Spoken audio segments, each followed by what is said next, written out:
Oh, hello. Okay, that was quick. Took a while and then was quick. So hello, welcome. So we have our two top students in here today. Okay. And so today we're actually going to be discussing commas. Now, I misuse commas. I probably misuse commas. I love commas. I think they add more, emphasis, is more dramatic sometimes depending on where you use them. I use them quite a bit. So I'm going to admit I probably don't use them correctly. With the examples we're going to see today, I agree with those. Now, when writing, I don't know if I can say that I do them correctly, and I don't think I will continue. I don't think I'll do them correctly either later, or use commas correctly.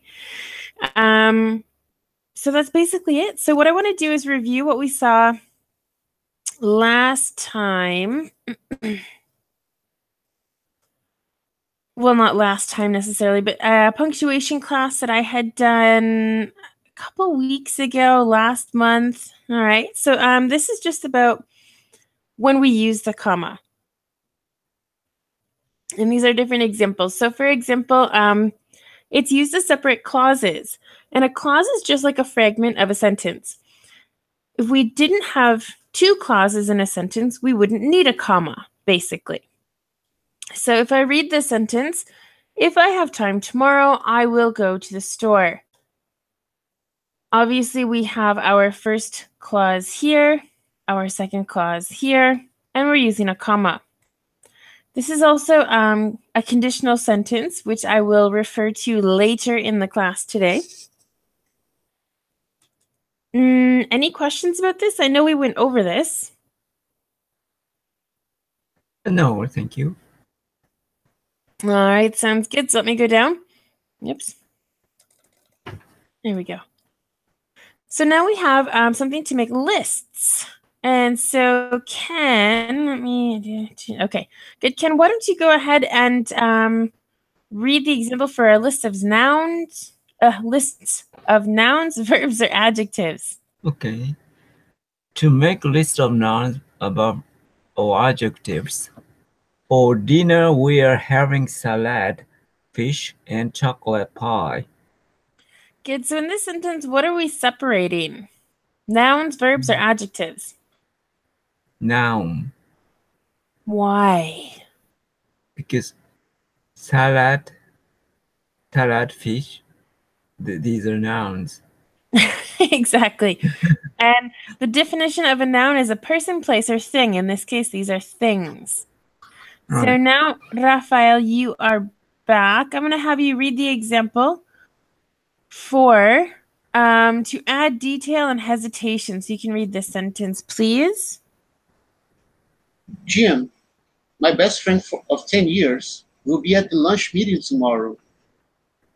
Exactly. So what we're doing here is we're actually using Jim to add more detail. Well, I'm sorry, to kind of get the attention. This my best friend of 10 years is adding some detail. It doesn't really matter that Jim is your best friend, or it doesn't matter for how long, but you're just adding that information. Also, this is a certain type of grammar. Do either of you know which kind it could be?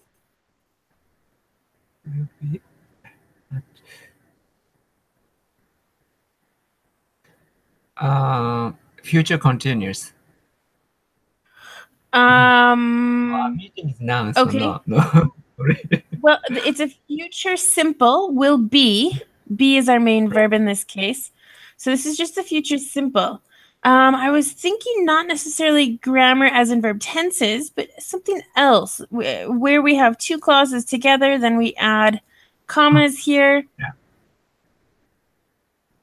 This is a...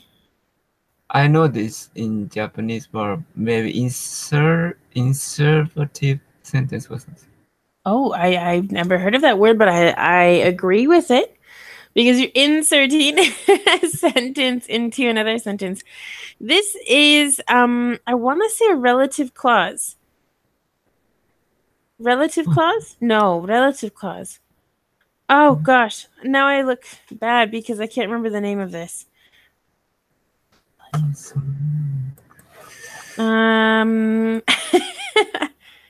it or in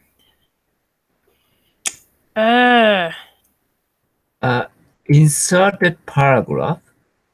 Parenthetic. I don't know what that is. I'm going to say no on that. I like the insertive part, but it's not what I'm looking for.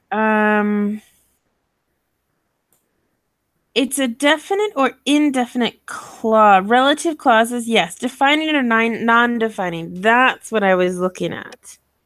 Okay, so it is a relative clause. I'm sorry. I don't know why I blanked out there for a moment. Maybe because we're live and I do sometimes still get nervous every once in a while. But for example, normally when we see relative clauses, you'll say, the man who is wearing a black shirt is nice. For example, if I say the man who is wearing a black shirt is nice, what I'm doing here in the Jim sentence is not using the actual relative clause who.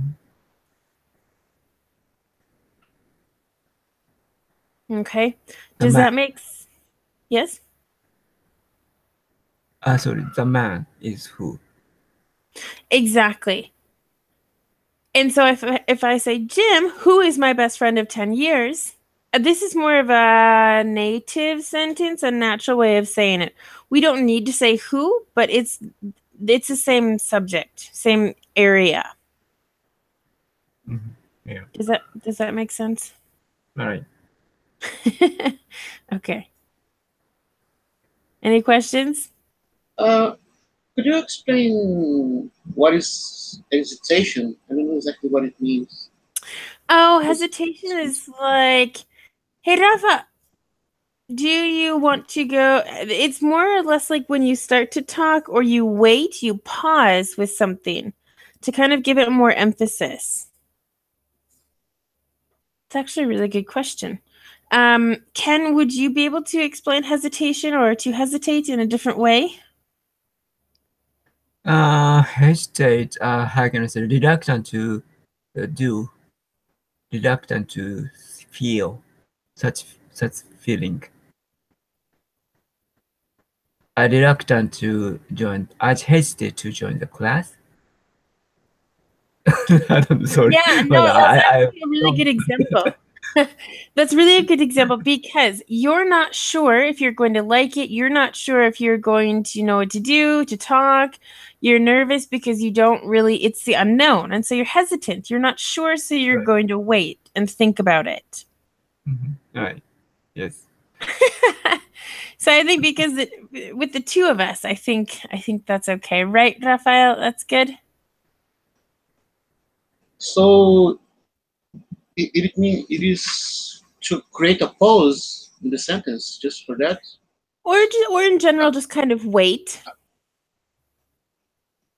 It's the moment of, for example, someone who's new in this, maybe they viewed a couple classes while it was live, or maybe they've watched some videos after we've done it. But then the hesitation is, oh no, okay. They're going live in 5 minutes. Oh, should I go in? I'm here. I'm ready. I have time. Do I go? Do I go? Do I not go? I'm nervous. I'm scared. I don't know, but I want to.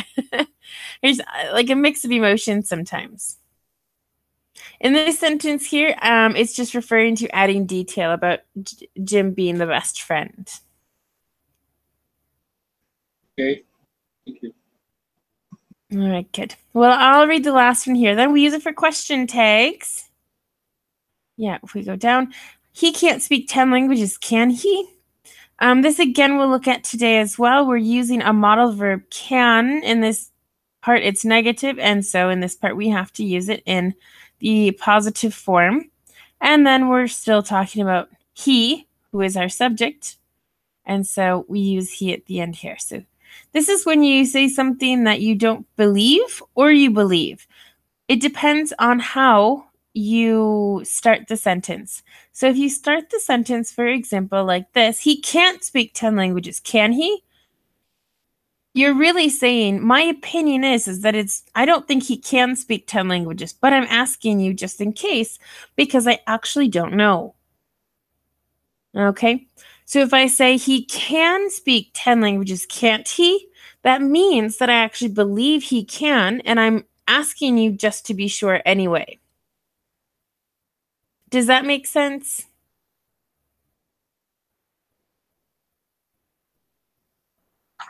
Yeah. Okay. All right, good. Well, so what I'll do now is I'm going to stop sharing this one, and I'm going to go to a kind of a more specific one for today. So just hold on one moment. Comma. And so these are more examples, kind of more in detail of what we just saw, and different examples as well. So the use of the comma. So first thing we need to do is talk about what a comma does. So what does a comma do? Raphael, could you read this for us?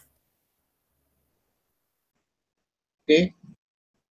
A comma is used to break up the sentence, but not like a period, full stop. A comma is a little break, shorter than a pause.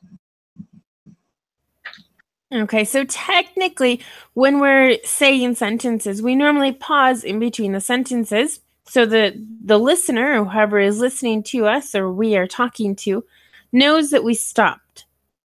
In this case, what we're doing is it's not a full pause.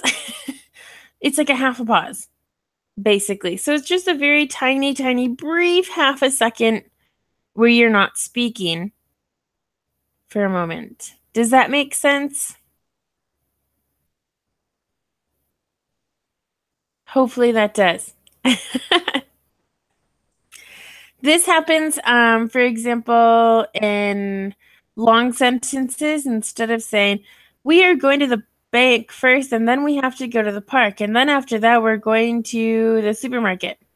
In that, I'd have to use commas because it's such a long sentence. And if we don't use commas, it's monotone. Ken, did you want to say anything? No, and comma and full stop is the usage is same as in Japanese. So Really? I can understand it easily.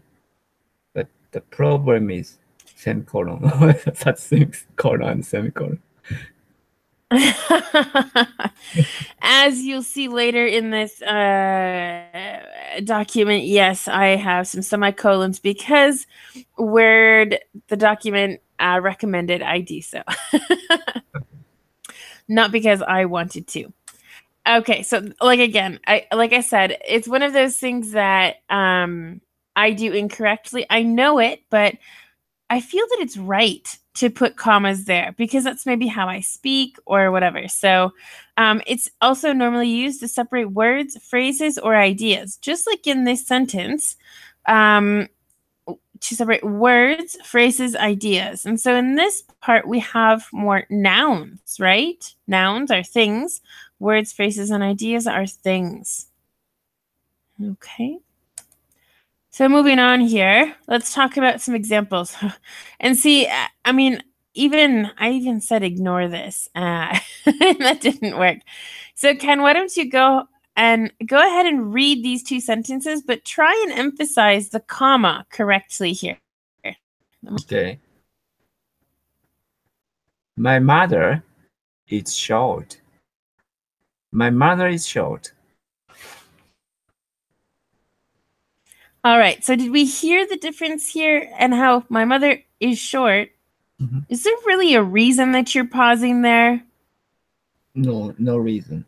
Exactly. You don't need to. It's Right. a short sentence too. It's only 4 words. So my mother is short. You can change your intonation. Oh, my mother is short. I'm short like my mother. Things like that. You can say it differently, but there's no need to pause in such a short sentence either. Mm-hmm. So hopefully that one's clear. And so I'll have you read something a little longer. Well, why don't you read this? Because Rafael got to read a paragraph. Okay. Okay. We don't use the comma to separate the subject from the main verb. Exactly. So it's exactly what is happening here. Okay. The subject is mother and is the main verb. We don't put a comma here. That's all. Pretty simple. So moving on. Okay, so now we have a compound subject and object. Compound means two or more, I suppose. Compound means at least two things together. So, Rafael, can you please read the two examples and try and emphasize where the comma is?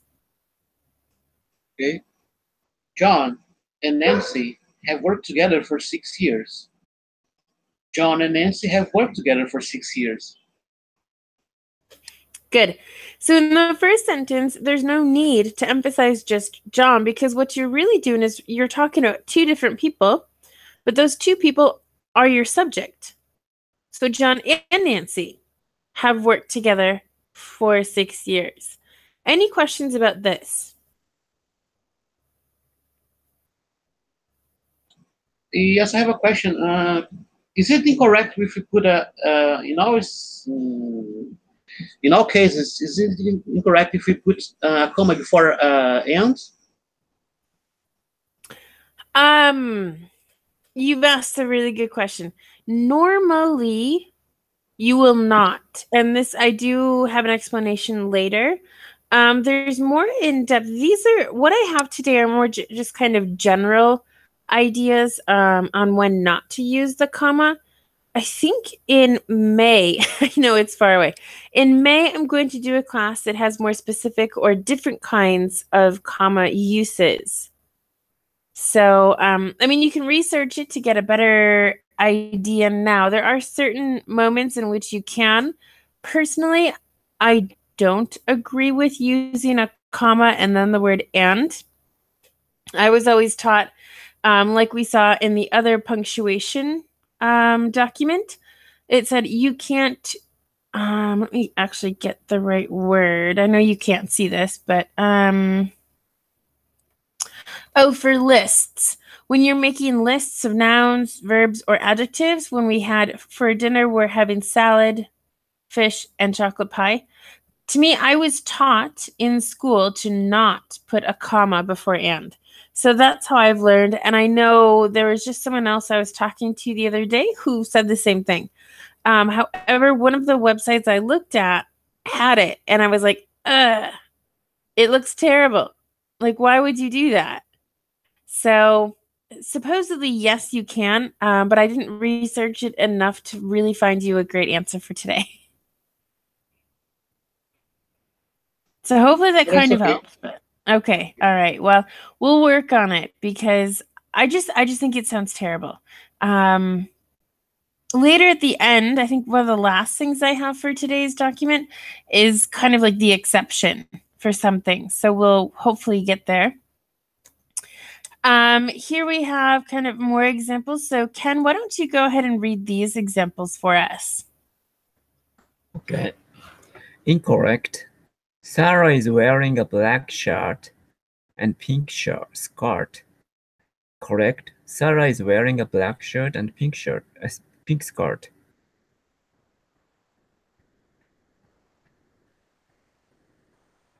Sorry, I was muted and talking. So, as I was going to say, as you can see, again, this is the shirt, comma, and pink skirt. I would never in my life use a comma here. Okay? So we have that. Right. If we, question? No. Okay. Okay. So, oh yes, commas between two verbs in a predicate sentence. A predicate means that the subject is doing two things. Basically, you're using two verbs in a sentence. Okay, so let's go down. And Rafael, could you read these for us?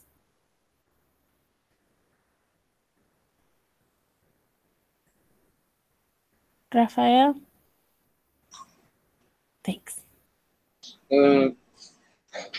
Incorrect. Judy will play the guitar and sing at the concert. Correct. Judy will play the guitar and sing at the concert.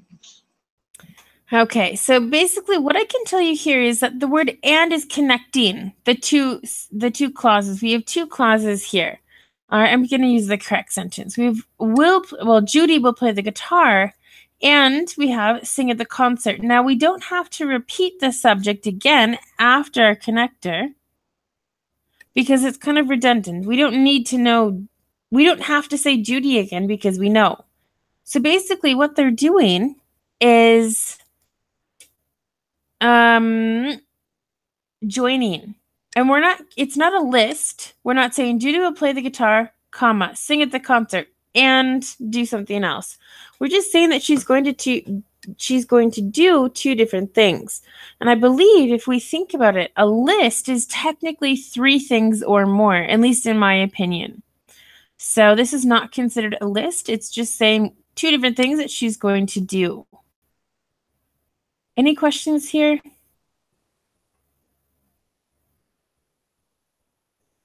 And the boys are silent. All right. So, Rafael, did you want to say something? No. Okay. Oops. Basically, not used before connectors. Like I said, there is kind of this other rule there. I didn't think anyone would ask me about that.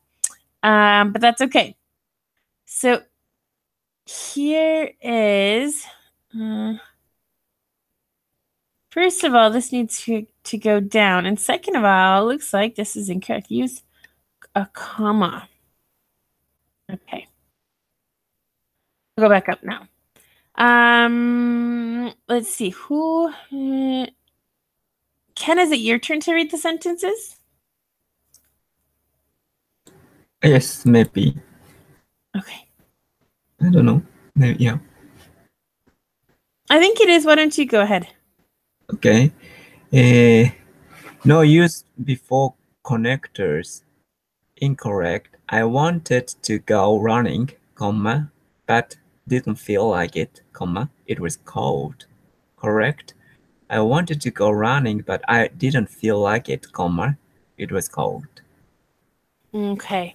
So in the first one, I wanted to go running, but, and this again is before connectors. So the general rule is to not use a comma before a connector. In certain cases, we can. So in the second sentence, I wanted to go running, but I didn't feel like it. It was cold. Now we also have to use this because we have two of the same words together. And I think as far as I can remember, that is also a general rule. Now, there obviously is an exception.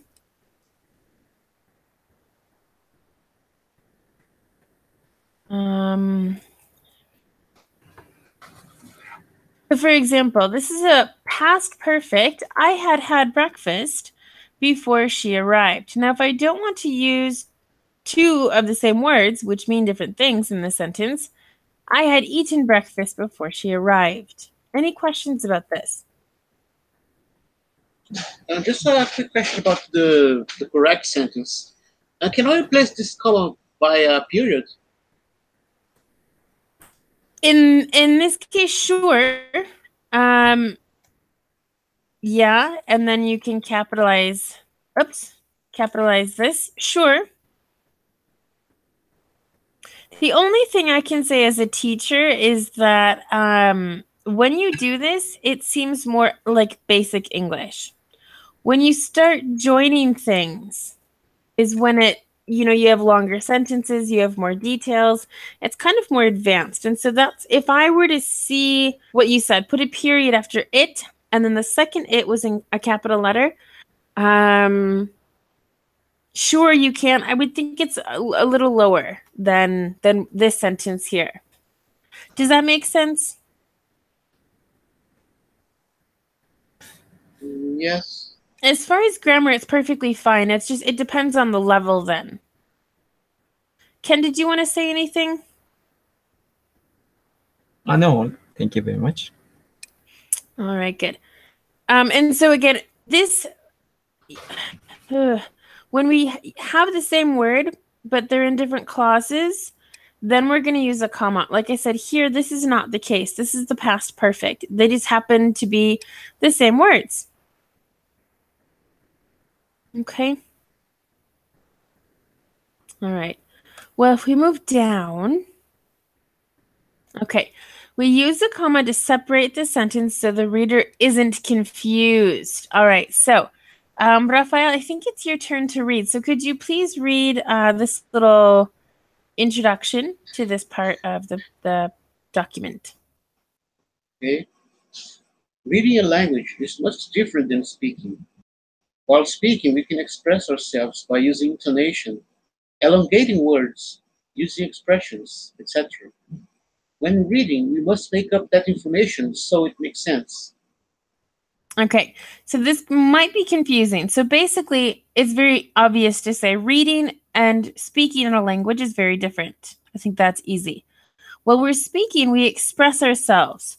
We use intonation, our voice goes up and down. We elongate words. We make them longer, shorter, faster. To use emphasis. Oh, I'm so hungry. Okay, that's emphasis. When you read that, it's technically, I don't know if it's actually correct. It would be very informal. For example, this, I'm so hungry. Now, if you're writing something as direct speech, the little girl cried, I'm so hungry, then sure, that's great. But it's very different, like, reading a book versus the movie, apart from all of the changes and things.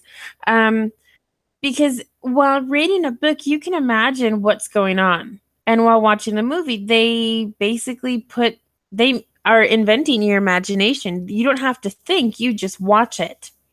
So it's quite different. And then, different expressions, etc.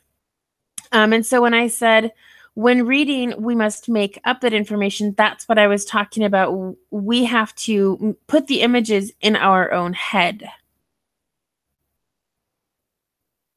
Questions? Is that clear now or still confusing?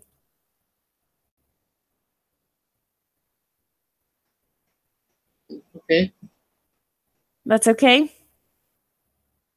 Okay. Talking about had, I think in colloquial, in speaking level, maybe people say I'd had. Yeah, maybe that's more common.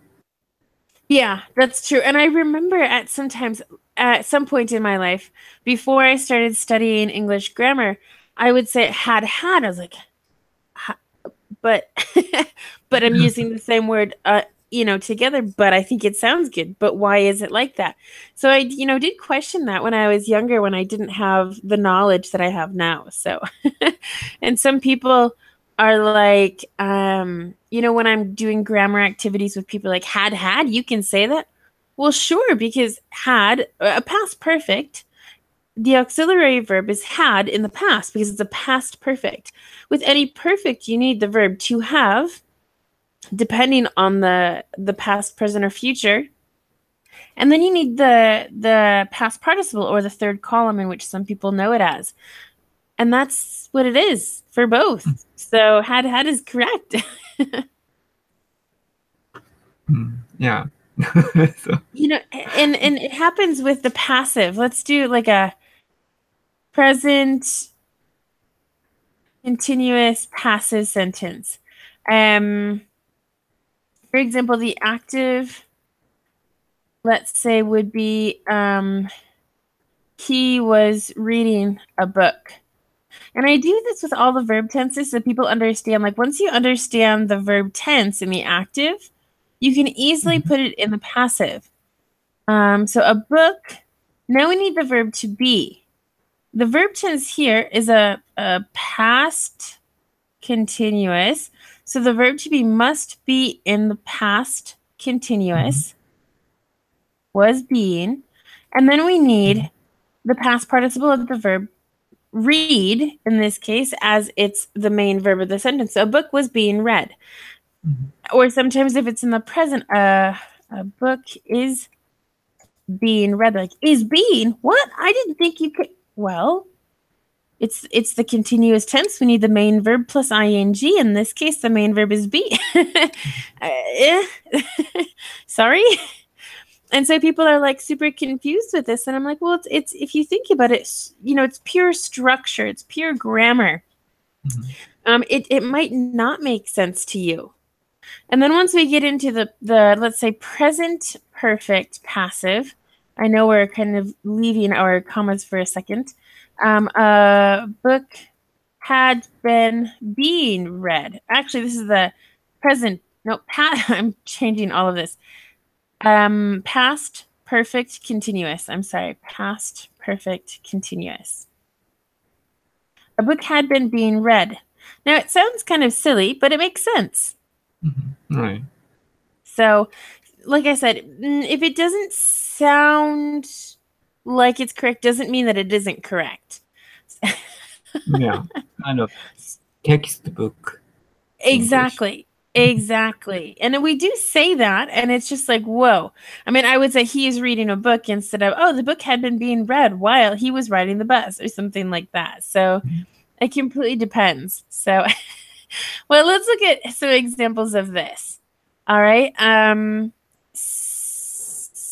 Who? Ken, are you supposed to read? I need to write this down or something. I never remember. This is one of the worst things well, this is like the worst thing for me. So Kenya, why don't you read these? Me? Yeah, because Raphael read this part, right? Yes. Yeah, sorry. It's okay. You're fine. Incorrect. Jamie saw her friend who was crossing the street and waved. Correct? Jamie saw her friend who was crossing the street, and waved. Does this make sense? Yes. Because who's doing the waving? Jamie or her friend? Her friend. Actually, it's Jamie. Oh, really? Yeah, yep. I got you. So, in order for this to, well, be more clear, we have the comma here. And this is more for written. This is what I was talking about before, about the difference between spoken English and written English. Jamie saw her friend who was crossing the street. All right, Jamie sees her friend. Her friend is crossing the street and waved. Now, we could put here, and she waved. I wouldn't put Jamie again because it's still the same sentence, and that's too redundant. And she waved. However, we don't know if her friend is a boy or a girl. So we're not putting anything here because it's still referring to Jamie. Jamie could be a boy or a girl as well to make things more complicated for everybody. So, and in this sentence, we're not really sure who waved, or we shouldn't be sure who waved. Jamie saw her friend who was crossing the street and waved. To me, I understand the context is that Jamie's waving. If it were the friend, I would say Jamie saw her friend who was crossing the street and waving at her. I would add that at her to reemphasize that it's now the friend waving to Jamie. Does that make sense? This is quite complicated. Yes. For me? Okay. Rafa's doubts, anything we need to talk about? No. Perfect. And it looks like Wellington has joined us. Is that true? Hello, guys. How are you? Good. How are you today? I'm good, thank you. Fantastic. Hi, Ken. Hi, Rafael. How are you? Yeah, long time no see. How are you? Hi. I was going to say, you've been in my class before, haven't you? Yes, a long time ago. A long time ago. Okay. And I'm sorry, where are you from again? I'm from Brazil, São Paulo. Ah, okay. Another Brazilian today. Perfect. Well, very good. Well, we're just talking about the uses of commas. So the next thing here is called a comma splice. And actually, Wellington, if you'd like, why don't you read this paragraph? Okay. Okay. Comma splice. Splice or splice? I would say splice. Splice, yeah. Okay. This is the most common mistake when writing. This happens when you join two clauses together incorrectly. Perfect. So now I'm going to have Raphael go ahead and read these two sentences, okay? Okay. I didn't have any cat food. I went to the store. I didn't have any cat food, so I went to the store. Okay, good. So technically, as it says here, this is one of the most common mistakes that we see. I didn't have any cat food. I went to the store. If you say this, honestly, it would be like putting a period here. I didn't have any cat food, period. I went to the store. That's it. So that's what they're referring to. Okay, and so to change that, what we can do is we can do one of three things, and we have two more examples below. One thing we can do is add a connector. I didn't have any cat food, so I went to the store. So it's giving a reason. You know, you didn't have any cat food, and now you have to go do something. So I had to go to the store. You could say there's many different ways in which we can say this. Now moving down, I'm going to have Ken read these two other examples. Let's here. Oops. Maybe we'll just read it to here. Okay, these two examples, Ken, please. Okay. Correct. I didn't have any cat food. Semicolon. I went to the store. Add a semicolon. Correct. I didn't have any cat food. Period. I went to the store. Add a period.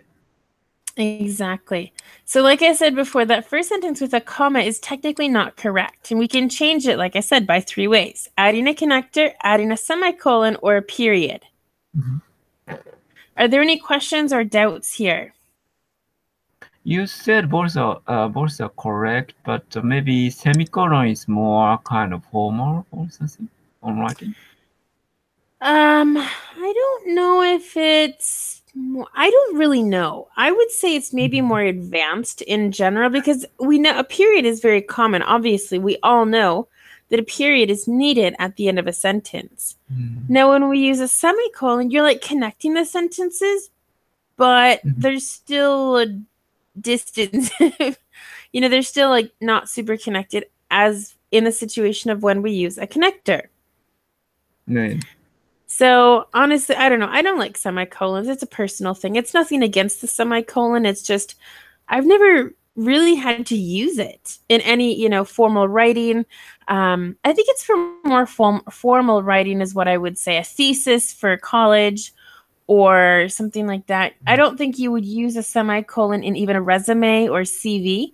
I think it's almost too formal, and I don't think you're really going to write a sentence in which needs a semicolon. So, yeah, Rafael agrees with me. Good. In particular, Yeah. I use semicolons when I needed to, let's say, I needed to separate different items, for example.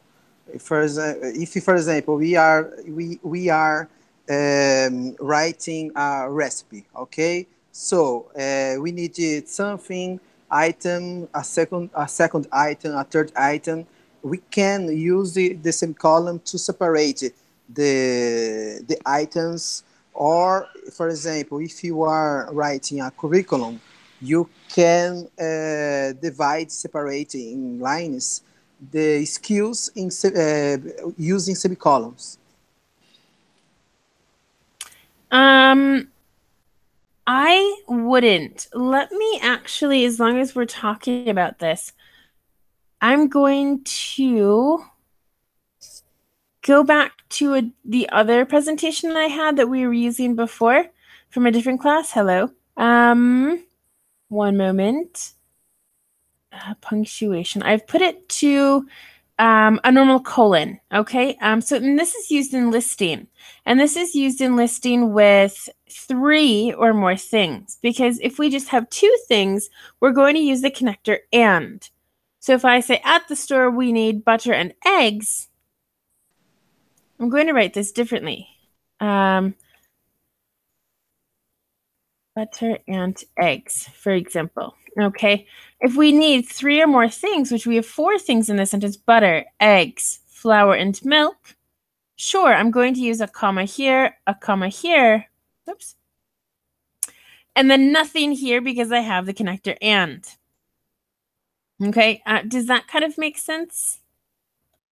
Yes, perfect. Okay, good. Also, the other thing, as long as I'm here, the semicolon is used to divide two clauses in a sentence. I like my boss. She is a good person. We have two different ideas. It's the same person, so we can connect this. Okay, I like my boss. She is a good person. I'm not going to connect the sentences. I like my boss. I have to work tomorrow. That it doesn't share the same idea, and in that sense, we're not going to use this. Okay. Okay. So fantastic. Let me stop this again, and I'll go ahead and get the other comma one that we were looking at. There we go. Okay, so hopefully this is clear. Like I said, there's something. Yep. This is what I was looking for. When I said before we don't use commas before connectors and things like that, this is probably that area in which we can. We sometimes use comma splices. And for example, it'd be I came, I saw, I conquered. This is a very common phrase or famous phrase in English. It's for more poetic or artistic writing. I think when, things are more poetic or artistic, you can be a little bit more flexible. So to me, that's one of the differences. Does that make sense? Any questions about this? Yes. What does sentence mean? I came, I saw, I conquered. The idea is that you did something. You got to a place, you saw something, and you conquered it. You completed it. You did it. The British people, when they conquered the Africa and the other countries, they went, they saw it, they conquered. And it happened to Christopher Columbus in the United States as well. So, it's a common phrase. I mean, there are other ones as well, but in general, like I said, from poetic, artistic things, you can bend the rules. We'll say, oh, that's a good expression. Bend the rules is to not follow the rules exactly, and you can change them a bit. Now, other things that we have, for example, are the comparative tense. We can never use a comma, never. I know there's exceptions for everything, but this is never. Use a comma in a comparative sentence. So, Wellington, could you please read these two sentences for us? Okay. The dog is bigger than the cat. The dog is bigger than the cat. Good. The second sentence was a lot easier to read, wasn't it? Yes, of course. And this is because we've seen the dog is bigger. We can't use a comma in between the main subject and the main verb. The main verb in this sentence is. And we're not going to use it after the adjective. There's no need to pause there. And then we're not going to use it here either. So don't do it. Okay. So the dog is bigger than the cat. That is what we're looking at. And as I said before, question tags, we looked at those. You must use a comma when using question tags. This, again, there is no exception as far as I'm concerned. So, Rafael, I'll have you read. Oh, yeah. Sorry, I only have one example because you can't do it any other way. So, Rafael, can you read the sentence for us? Okay. She's from Australia, isn't she? Good. And so basically, you're saying a statement until Australia, and then you're asking a question. And to separate that idea, and you're pausing, she's from Australia, isn't she? There's a tiny bit more of a pause there than when we say she is from Australia. We're not stopping when we say those words together. And so here, you kind of stop and you hesitate. You hesitate naturally to kind of distinguish the two parts. Okay? Hopefully no questions, because the last part here, Ken, could you read directly addressing someone? Okay. When addressing someone specifically, you normally pause slightly after saying their name in order to get their attention. Exactly. So I'll say, Ken, Can you read for me? So Wellington, why don't you go ahead and read these sentences? Okay. Mom, I'm going out. Bye. Mom, I'm going out. Bye. Okay, good. So you naturally did it actually in the incorrect sentence. Technically, in order to read this as it's written is, Mom, I'm going out. Bye. Now, we might say that if you're leaving the house very quickly, you don't really want to get your mom's attention for too long. Mom, I'm going out. Bye. In the second sentence, we're saying, Mom, I'm going out. Bye. See you later. Things like that. And so you're like calling out to her to get her attention. You're telling her the information, and then you're saying goodbye. Any questions in either of these? In the first sentence, the boy is in the door, running from her mom. Exactly. Running out the door. See ya.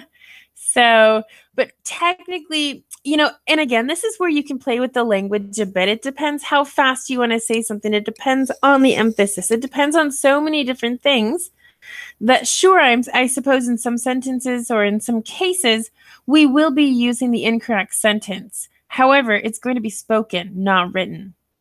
That's the difference. Okay? Yeah. Any questions? We got through all of it. Good.